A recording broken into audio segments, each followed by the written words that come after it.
Hey, how you doing guys? ZDEyE here. So today I wanted to discuss regarding of Middle-earth Shadow of Mordor. Now, I've gotten this game actually way back when it was available for free on the PlayStation Plus, and yes, I did actually try to play it back then as well, but unfortunately, some odd reason, I simply could not continue playing it. There's some kind of gave me a wrong vibe that I didn't particularly like it. And back then I just simply moved on, right? I only got a few of the trophies and I was just like, okay, I'm moving on, I want to play something else or perhaps not play at all. So until, well, sort of today. Like, I've been playing this game for a few days now. I finished the story. It's relatively short actually. It's around 20 missions to be all together for just the single player story mode. But there's of course there's a lot more to do within this game that actually meets the eye. So what is my kind of like difference now that I've properly experienced this game for myself, and perhaps maybe my thoughts would have been changed? And matter of fact, it kind of has. I can definitely see the appeal that this game would have garnered back in 2014. I believe that's when it came out at first. I'm not talking about Shadow of War, by the way, guys. I'm talking about Shadow of Mordor. So obviously there's a difference. Now, I'm not certain if I want to pick up Shadow of War. And before I continue, I should perhaps mention, guys, I do apologize if you can hear the background noise. It's actually a very big thunder, just like simply occasionally makes a lot of noise and lightning comes through.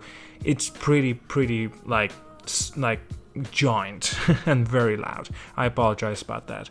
So anyway, continuing, Shadow of Mordor and my experience with it, I actually thought it was a very interesting game, very different compared to what I've been playing it.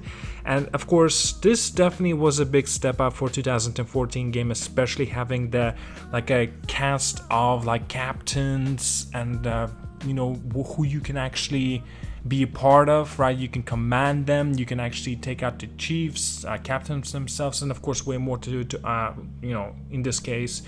It's very cool, like lieutenants involvement and everything like that, the commanding as well. I really like that approach of this game.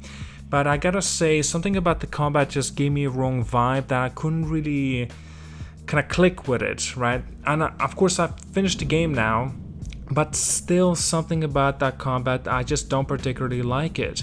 Not necessarily that it's difficult, it really is not difficult. Unless if you know what you're doing, then yeah, this is so simple. It's quite easily can be done. Everything within this game.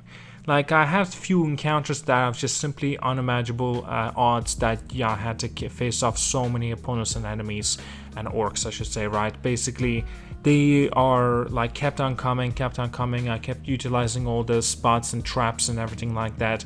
It simply did not work. It's just like they kept on coming to the stronghold that it was too much, right? And so obviously I ran away, or I had to, because like under that circumstances it was not possible to continue. You see, like, there's always these moments. For example, you can actually make your war chief go against and raid other war chiefs when you don't have them conquered, and I really like that. It kind of makes it strategic with approach. I'm not too sure if it's I think it is possible. Like, basically, if you advance the time, you can see how it turns out. As long as your war chief is higher level, right, within the authority or the respect or whatever they've got going on. Again, guys, I'm not too familiar with the Lords of the Rings lore and stuff like that, but after seeing how this game has done this, like with the strategic approach, I really like it. Well, continuing the commentary, it looks like it started raining and there's still a lot of thunder going on in the background. But once again, the main thing regarding this game that it's necessary to be done well, it is the combat. And again, I'm not particularly interested with this combat, even though the control scheme or the layout is very weird and makes sense. It is outdated. It came out back in 2014. Obviously, it's not going to be as typical of third-person perspective games that you would expect. And so I had a little bit of time, or a bit of an issue actually trying to get into that and understand it. But like, I hated the fact that whenever you take down an enemy, you don't kill them yet, right? But then you have to press an R2 button and then square for you to actually initiate the kill. But it's so irritating, and because of this, like, you can get disturbed because there's so many enemies or groups of enemies that are surrounding you, so they don't leave you an opportunity to actually kill that one particular target. I really like the way that you can, like I said, the commanding and stuff like that, you can take over their mind and make them your ally. I know that Shadow of War also does this in a far larger scale, and I really like that too. But here, actually, what they've done for this first game that they've gone ahead, it is done very, very well. Also, the main character himself, I don't really like him. It's not like that he's charismatic or he's funny or he's whatever he's got going for him. Basically, I did follow through the story. It makes sense why he would be this serious in tone and always kind of like depressed in a lot of cases. You know, losing his wife and a son is a very big deal. I understand why he's like this, but also I don't know, because like about him, I just don't particularly like him. It's not necessarily I have to like him, I really don't mind that.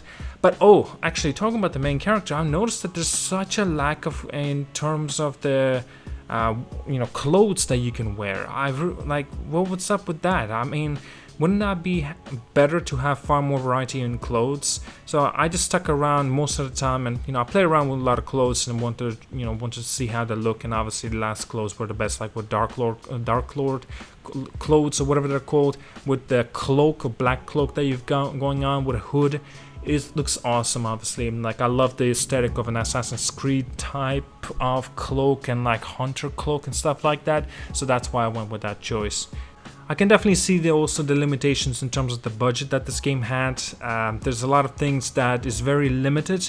I'm sure Shadow of War actually has no problems with this, but I'm also kind of glad the way, because it actually meant that I can concentrate on this game for the past 2 days and simply get it from point A, from point B, start the game and finish the game and not really care about anything else between. I do know that also this game has a lot more to offer and what it actually has, but unfortunately, because this game never really grabbed my attention in terms of its combat, and the combat is the main element within this game, I don't think I will be continuing playing this game just simply going for a platinum trophy. I may go for the platinum trophy in sometime anyway, maybe in a few days, but I don't think anyway I will go for the Shadow of War. I don't even think if I would even want to pick it up. If I do, it will be most likely through the PlayStation Plus whenever it's going to be available in the Essentials category on the monthly free games. Unless it was already available back then, I'm not too sure. But anyway. Now, the exploration itself and then what to do within this world, unfortunately, again, it is quite limiting and can be a bit repetitive, not too much, of course. Now, within the world as well, like, obviously I cannot say it looks beautiful, it's not supposed to. It looks very kind of dark, moody, bad, depressing, and I think it does that well in terms of that aesthetic. But of course, I feel like they could have done a little bit more in terms of actually spicing things up. In some cases, they actually have tried. For example, you're going through the dungeons, or you go actually through the green fields. Occasionally. Remember, it's not supposed to be like that, though. Everything's supposed to be routed away, and makes sense why. It's interesting approach. I like this game in few categories, like I said, about the strategic wise that you can do with the war chiefs and stuff like that. You can actually utilize them to your own advantage. I kind of wanted that to be in a larger scale, and I'm sure Shadow of War is, but I like this. The game definitely broke my mind around it and actually gave it more of a positive rating, that's for sure, compared to what I had my experience for the very first time when I tried playing it back when. Alright guys, that's all I wanted to have a little bit of discussion for today. Do let me know what you think about the Shadow of Mordor as well.